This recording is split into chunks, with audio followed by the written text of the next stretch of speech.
Est-ce que vous savez ce que deviennent les bouteilles plastiques que vous triez pour le recyclage? Non, pas du tout.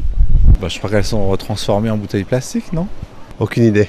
Non, je ne sais pas. Ce qu'elles deviennent, non, mais je pense que ça redevient des bouteilles plastiques ou soit des sacs plastiques. Avec ces bouteilles, je sais pas, c'est peut-être le faire fondre et puis fabriquer autre chose.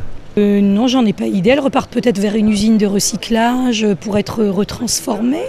Des pulls verts. Des pulls verts. Ouais. Vous vous demandez, vous aussi, ce que deviennent les bouteilles plastiques? Suivez-moi, je mène l'enquête.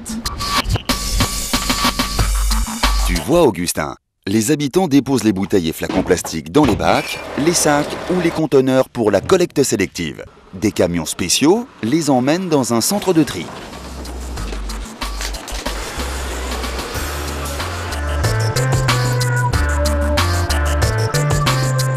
Les bouteilles et flacons plastiques se recyclent si nous les trions. Allons voir dans le centre de tri comment on prépare ces bouteilles pour le recyclage. Les camions déversent les emballages et ils sont chargés sur un tapis roulant. On les secoue pour enlever les petits déchets et on les sépare par catégorie. Papier carton, briques, journaux magazines, acier, aluminium, bouteilles et flacons plastiques. Tu vois sur la table de tri, les trieurs séparent les bouteilles transparentes claires, les bouteilles foncées et les flacons opaques. Ils sont stockés dans des cases. On les compacte dans une presse en gros cubes pour pouvoir les transporter vers les usines de recyclage. Donc les bouteilles plastiques triées sont compactées en gros cubes pour faciliter le transport. Ici, derrière moi, nous avons des balles de bouteilles opaques, telles que le lait et la lessive par exemple. Ici, nous avons des balles de bouteilles transparentes colorées. Et enfin ici, il y a des balles de bouteilles transparentes incolores. Vous voyez, on est en train de charger dans ce camion des balles de bouteilles de plastique triées. Nous allons voir où ce camion les emporte. Près de Beaune, on fabrique des paillettes avec les bouteilles transparentes. Tu vois, les balles sont stockées devant l'usine. Après avoir coupé les fils de fer, un opérateur pousse les bouteilles sur le tapis qui les emmène vers un grand tube, le trommel. Elles sont secouées pour enlever les petits déchets et la vapeur d'eau chaude décolle les étiquettes. Regarde, c'est impressionnant. Les machines de tri automatiques reconnaissent chaque bouteille et éjectent toutes les erreurs. Ensuite, un aimant enlève les objets métalliques. Les bouteilles sont broyées en petits morceaux qu'on appelle des paillettes. Dans des grandes machines à laver, les paillettes sont frictionnées pour ôter la colle et toutes les saletés. Ici, les paillettes de bouteilles coulent et les paillettes de bouchons flottent. C'est ainsi qu'on recycle les bouchons à part. Tu vois, les paillettes de bouteilles sont essorées et séchées, prêtes pour le recyclage. Les bouteilles sont devenues des paillettes de plastique propre. Allons voir qui va les utiliser. Ici, Augustin, nous sommes à Colmar. Les paillettes sont stockées dans ces silos et on les utilise pour fabriquer des nappes, mais pas pour les tables. Ces nappes sont posées sur les toitures plates des immeubles et enduites de goudron pour empêcher l'eau de pénétrer.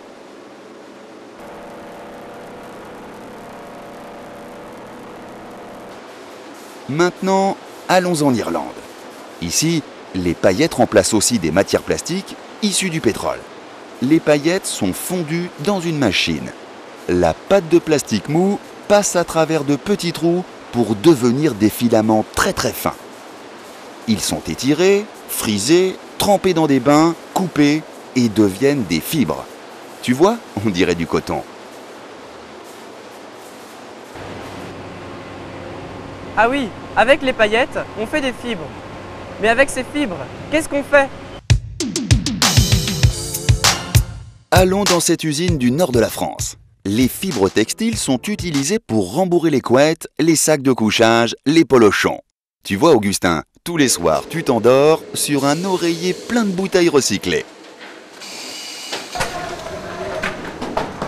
Finalement, on utilise tous les jours des produits fabriqués à partir de plastique recyclé.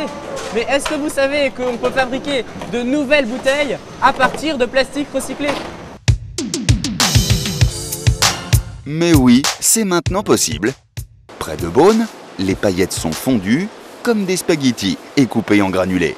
Selon un procédé de très haute technologie, on extrait des granulés tous les contaminants. Ces granulés très purs vont servir à faire des préformes.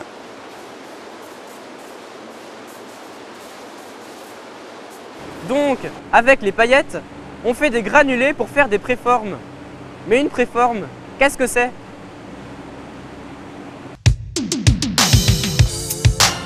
Regarde Augustin, dans cette usine, les granulés sont fondus.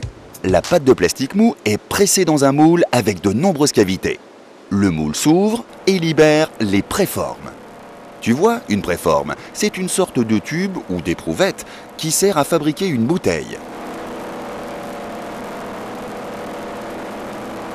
C'est vrai, sur la préforme, on voit déjà le goulot de la bouteille. Mais comment on forme le corps de la bouteille? Dans un four, la préforme est chauffée. Coincée dans le moule de la bouteille, une tige étire la matière et un jet d'air puissant la colle sur les parois. Le moule s'ouvre et la bouteille apparaît, prête à être remplie. C'est pour cela qu'on dit qu'on souffle une bouteille. Toute l'astuce est de concevoir des bouteilles en utilisant le moins de plastique possible, tout en créant des formes originales. C'est le résultat des efforts de prévention des industriels. Grâce à ces évolutions technologiques, les bouteilles ont perdu un tiers de leur poids en 20 ans. Donc on achète des bouteilles très légères qui peuvent même contenir du plastique recyclé. C'est une façon d'économiser du pétrole.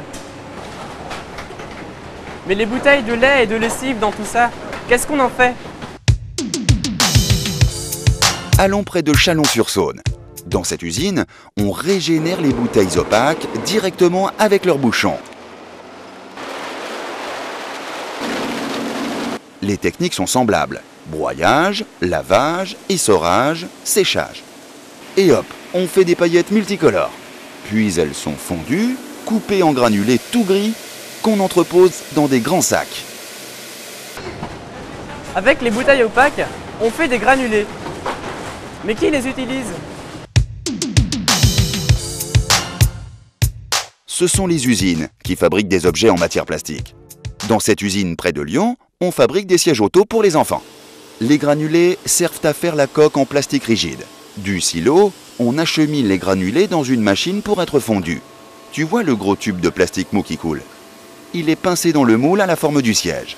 La canne injecte un jet d'air. Le moule s'ouvre et le siège est formé. Ici, c'est génial. Un robot détourne très soigneusement toutes les découpes de plastique autour du siège.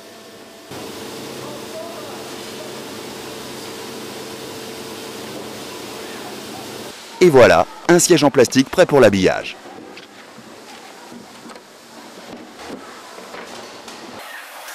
Les sièges sont assemblés sur la chaîne de montage et emballés dans des cartons. Je comprends maintenant pourquoi on appelle cette matière plastique. On peut la transformer en un tas d'autres objets différents. Tu as raison, voici un autre exemple. Dans cette usine à Oyonnax, on fabrique des arrosoirs. Dans la machine, les granulés sont fondus. On coule le tube de plastique mou, hop, dans le moule. On souffle, le moule s'ouvre et l'arrosoir est formé. Les parties de plastique autour de l'arrosoir sont découpées et recyclées. Les arrosoirs sont emballés, stockés dans des caisses pour être livrés dans les magasins. Tu vas pouvoir arroser le jardin. C'est vrai qu'en reniflant bien, on retrouve même une petite odeur des flacons de lessive.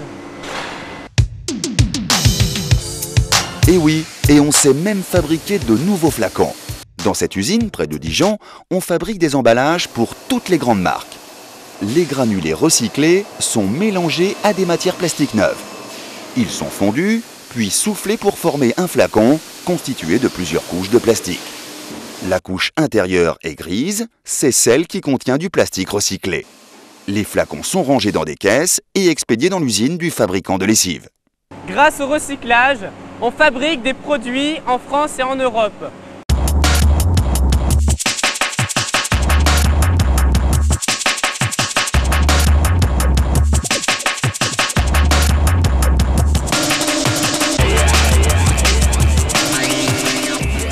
On économise du pétrole et on crée des emplois. C'est un bel exemple de développement durable. Pour que cela continue, trions tous les bouteilles et flacons plastiques. Faisons vite, chaque geste compte. Vous avez probablement remarqué sur la plupart des emballages un sigle avec 2 flèches. C'est le point vert. Il signifie que le fabricant d'un produit contribue au financement et à la valorisation de ses emballages. En France, Eco-Emballage et Adelph collectent cet argent auprès des entreprises. Elles le redistribuent aux communes qui mettent en place des programmes de collecte sélective. Valorplast est la filière qui organise le recyclage des bouteilles et flacons plastiques. Valorplast achète les bouteilles aux collectivités et les vend aux industriels français et européens du recyclage. C'est le résultat de l'engagement responsable de l'industrie des matières plastiques pour le recyclage.